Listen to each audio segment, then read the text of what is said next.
लोग जानते हैं, महाभारत को पंचम वेद के रूप में जाना जाता है। महाभारत में बहुत सी घटनाएं, संबंध एवं ज्ञान विज्ञान के रहस्य छुपे हुए हैं। महाभारत योद्धाओं की गाथा के लिए ही नहीं, बल्कि इससे जुड़े श्राप, वचन और आशीर्वाद के लिए भी जाना जाता है। कहा जाता है कि महाभारत में 18 संख्या बहुत महत्वपूर्ण है। महाभारत की पुस्तक में कुल 18 अध्याय हैं। गीता में भी 18 अध्याय हैं। श्री कृष्ण ने अर्जुन को 18 दिन तक ज्ञान दिया। कौरवों और पांडवों की सेना में कुल 18 अक्षौहिणी सेना थी, जिनमें 11 कौरवों की तथा 7 पांडवों की अक्षौहिणी सेना थी।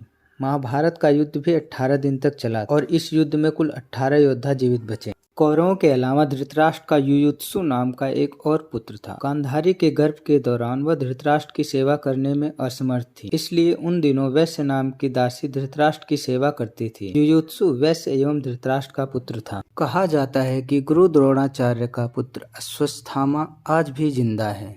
अश्वत्थामा ने महाभारत के युद्ध में एक ब्रह्मास्त्र छोड़ा था, जिससे लाखों लोग मारे गए थे।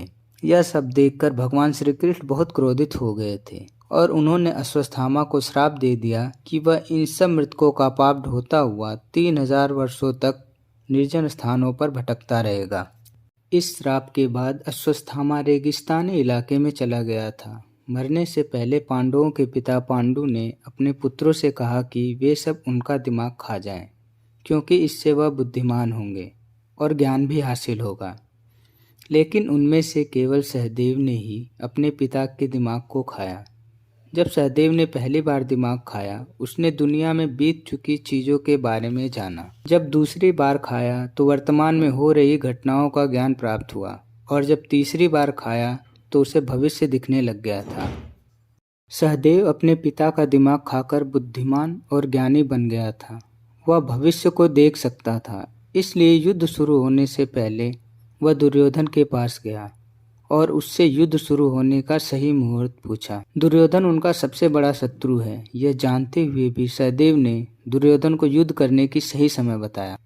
माता कुंती ने अपने बाल्यावस्था में ऋषि दुर्वासा की सेवा की थी। ऋषि दुर्वासा ने खुश होकर माता कुंती को एक मंत्र दिया था। इस मंत्र का प्रयोग कर कुंती किसी भी देवता का आह्वान कर उससे पुत्र प्राप्त कर सकती थी। विवाह के बाद कुंती ने मंत्र की शक्ति देखने के लिए सूर्यदेव का आह्वान किया, जिससे कर्ण का जन्म हुआ।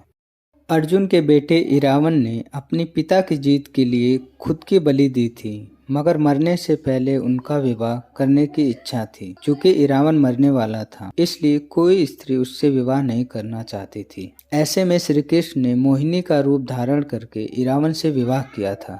संजय महाभारत के एक महत्वपूर्ण पात्र थे। वो कौरव राजा धृतराष्ट्र के सारथी थे। महाभारत युद्ध के शुरू होने पर धृतराष्ट्र ने युद्ध देखने का आग्रह किया। चूंकि धृतराष्ट्र अंधे थे, इसलिए महर्षि वेदव्यास ने संजय को दिव्य दृष्टि प्रदान की, ताकि वे सारा वृत्तांत धृतराष्ट्र को सुना सके। इसी कारण संजय ने भी श्री कृष्ण के विश्वरूप को देखा था।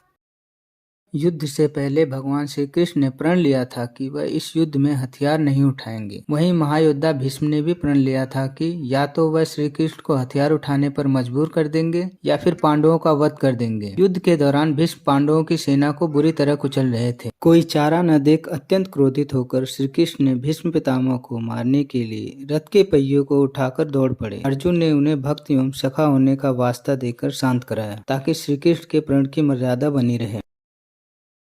सूत पुत्र कर्ण पांडव सैनिकों का भयंकर संहार कर रहा था। इसी दौरान कर्ण ने युधिष्ठिर पर एक जोरदार प्रहार किया और वे बुरी तरह घायल हो गए। तब नकुल तथा सहदेव ने भ्राता युधिष्ठिर को शीघ्र ही शिविर तक पहुंचाया। युधिष्ठिर ने जब अर्जुन को आते देखा तो वे बहुत खुश हुए। उन्हें विश्वास था कि अर्जुन ने अपने भ्राता को घायल करने के बदले में कर्ण को अवश्य मार डाला होगा। लेकिन जब पता चला कि कर्ण जीवित है तो युधिष्ठिर बहुत क्रोधित हुए। युधिष्ठिर ने क्रोध में आकर अर्जुन को गांडीव त्याग देने के लिए कहा। नहीं, अर्जुन ने बहुत पहले ही प्रण लिया था कि जो भी उन्हें गांडीव त्यागने के लिए बोलेगा वो उसे मार डालेंगे। अब उन्हें इस दुविधा में पाकर श्री कृष्ण ने अर्जुन को किसी ऐसे व्यक्ति का अनादर करने की सलाह दी जिसका वे पहले आदर करते हों। इस तरह जीवन में पहली बार अर्जुन ने भ्राता युधिष्ठिर का अनादर किया। दरअसल किसी का अनादर करना भी क्षणभर के लिए उसे अपनी नजरों में मार देना है।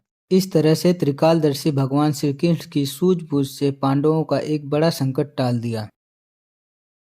एक दिन जब स्वर्ग में गंधर्व चित्रसेन अर्जुन को संगीत एवं नृत्य की शिक्षा दे रहे थे, वहां अप्सरा उर्वशी आई और अर्जुन को देखकर उन पर मोहित हो गई। उर्वशी ने अर्जुन के सामने विवाह का प्रस्ताव रखा, लेकिन अर्जुन ने इसे विनम्रता से ठुकरा दिया क्योंकि वह इंद्र की पत्नी थी और अर्जुन इंद्र के अंशपुत्र थे, इसलिए उनके लिए उर्वशी माता समान थी। अर्जुन द्वारा ठुकराए जाने पर उर्वशी क्रोधित हो गई और उसने अर्जुन को 1 वर्ष तक नपुंसक बनने का श्राप दे दिया। यह श्राप अज्ञातवास के दौरान उनके काम आया, जब वे बृहन्ना नाम से विराट नगर में अपनी पुत्र वधू उत्तरा की संगीत और नृत्य की शिक्षिका के रूप में कार्यरत रहे।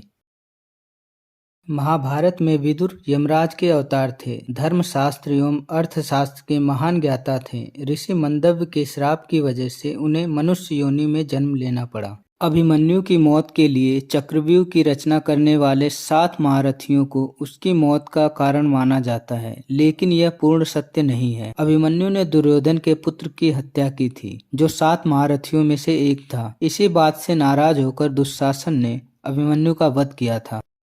जब राक्षसों की सेना ने घटोत्कच के नेतृत्व में भयानक आक्रमण किया तो सभी कौरव वीर भाग खड़े हुए। तब अकेले ही अश्वत्थामा वहां अड़े रहे। उन्होंने घटोत्कच के पुत्र अंजन पर्वा को मार डाला, साथ ही उन्होंने पांडवों की एक अक्षौहिणी सेना को भी मार डाला। अश्वत्थामा द्वारा किए जा रहे इस विध्वंसक को देखते हुए पांडव पक्ष में भय और आतंक व्याप्त हो गया था। प्रतिदिन लाखों लोगों के लिए युद्ध भूमि के पास ही लगे एक शिविर में भोजन बनता था। युद्ध की शुरुआत के पहले दिन लगभग 45 लाख लोगों का भोजन बना। इसके बाद प्रतिदिन जितने योद्धा मर जाते उतना भोजन कम बनता, लेकिन यह पता कैसे चलता?